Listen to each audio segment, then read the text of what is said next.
नमस्कार माझ्या सर्वांना, मी शिवानी. गावाकडच्या स्वादमध्ये आपलं खूप खूप मनापासून स्वागत आहे.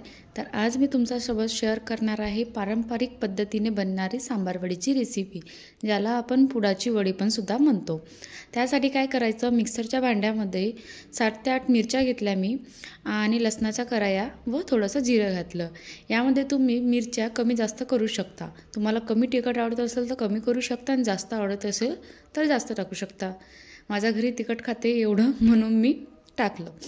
तर याचं काय करायचं आहे, दरदराचं एक तर खलबत्त्यामध्ये काढून घ्यायचं असं, नाहीतर मग मिक्सरमध्ये दरदराचं असं पेस्ट तयार करून घ्यायचं आहे. खूप जास्त फाईन असा पेस्ट तयार करायचा नाही, कारण की दरदराच्या ह्याच्याने छान टेस्ट येते. नंतर कढाईमध्ये थोडंसं तेल टाकून जिरं टाकलं आणि जो बनवलेला ठेचा होता तो सुद्धा टाकला. त्याला 1 मिनटं परतून झाल्यानंतर त्याच्यामध्ये मी बारीक चिरलेला कांदा टाकला. कांदा टाकणं अगदी ऑप्शनल आहे. या ठिकाणी तुम्ही पालेकांदासुद्धा वापरू शकता.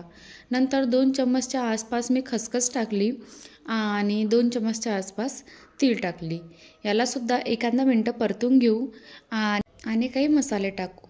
जसं की अर्धा चम्मचच्या आसपास मी अर्धा चम्मच टाकलं थोडं लाल तिखट, थोडंसं धनिया पावडर आणि मीठ व हळद टाकली आहे. नंतर यालासुद्धा 1 मिनटं किंवा अर्धा मिनटं परतून झालं की त्यामध्ये जो सुकं खोबरं असते ना, त्याला मी किसून घेतलं आणि सुकं खोबऱ्याचा किस टाकला. यामध्ये तुम्ही जे दुकानामध्ये मिळते ना ठोकरवाला खोबरा किस, तो सुद्धा टाकू शकता. याला पण थोडंसं एखादा मिनटं परतून घ्यायचं. नंतर भाजलेला शेंगदाण्याचा कूट तयार केला, तो साधारण एखादा वाटीच्या जवळपास मी टाकलेला आहे, कारण की शेंगदाण्यांनी आणखी छान येते. याच्यामध्ये तुम्ही दालियासुद्धा टाकू शकता. त्या दालियालासुद्धा बारीक म्हणजे असं दरदरं मिक्सरमध्ये करून घ्यायचं आणि ते सुद्धा टाकून द्यायचं, म्हणजे आणखी छान टेस्ट येते. नंतर यामध्ये मी 1 किलोच्या जवळपास सांबार होता, त्याला स्वच्छपणे धुवून घेतला अगोदर. नंतर त्याचं पाणी वगैरे सर्व निचळून झालं होतं. नंतर त्याला मी बारीक असं कापून घेतलेला आहे आणि यामध्ये दंटल नाही टाकायची, फक्त जे सांबाराचे पानं असतात ना तेच कापून टाकायचे. नंतर मी काय केलं, जोपर्यंत मसाला शिजत आहे लो टू मीडियम फ्लेमवर, तोपर्यंत डो तयार करून घेतला आहे. डो बनवण्यासाठी 2 वाटीच्या जवळपास मैदा घ्यायचा आणि अर्धा वाटीच्या जवळपास बेसन घ्यायचं. त्यामध्ये थोडंसं लाल तिखट, हळद, मीठ आणि अजवाईन घातलं.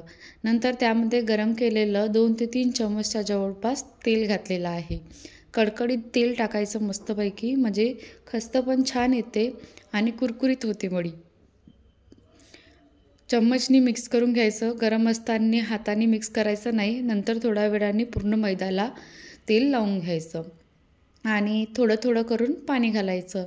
आपल्याला याचा सेमी सॉफ्ट असा डो तयार करून घ्यायचा आहे. खूप सॉफ्ट डो नाही करायचा, थोडासा हार्डच असतो हलकासा, असा डो तयार करून घ्यायचा आहे. गरजेनुसार पाणी घालायचं आणि डो तयार करून घ्यायचा.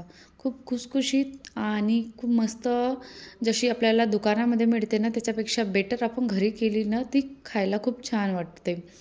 आणि बाहेर तर मेथीसुद्धा ॲड करतात, त्याच्याने कडसटपणा पण लागते, पण ती खायला तितकी आवडत नाही मला, म्हणून मी घरीच तयार करते किती पण असलं तरी. मसाला पण लो फ्लेमवर ठेवला होता मी शिजवायला. मसाला पण तयार आहे आणि डोसुद्धा तयार आहे. याला मी 10 मिनटं रेस्ट करायला ठेवलं होतं. तर आता बघा खूप छानपैकी असा मुरलेला आहे. याला मी आणखी एकदा मळून घेते. एखादा मिनटं मळून झाल्यानंतर तुम्हाला लहान सांबार वडी बनवायची असेल तर लहान गोळे तयार करायचे, मोठी बनवायची असेल तर मोठे गोळे करायचे. मला मोठी करायचे होते म्हणून मी मोठी चपाती लाटली आणि मोठे गोळे केले सर्व याचे. नंतर जो मसाला आहे तो हा वडीमध्ये असा फिलअप करायचा.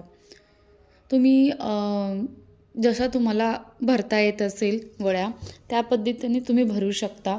मी 2 प्रकारच्या वड्या बनवून बघितल्या. जसं आता ह्या बिचामध्ये मसाला ठेवला आणि साईडने फोल्ड केलं, बघा अशा पद्धतीने. याला कॉर्नरला काय करायचं, थोडंसं पाणी लावून घ्यायचं, म्हणजे पटकन चिपकतात फोल्ड करायच्या वेळेस. आणि असं हलकं हलकं हाताने प्रेस करायचं. मी एका हाताने कॅमेरा पकडून होती मोबाईल, म्हणून एका हाताने बनवत होती.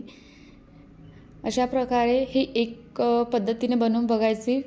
भरून बघायची वडी आणि दुसऱ्या पद्धतीने अशा प्रकारे असं सिलेंड्रिकल शेपमध्ये चौकोनी करायचं असं आणि भरून घ्यायचं बिचामध्ये असं आणि साईडला पाणी लावून अशा पद्धतीने फोल्ड करायचे।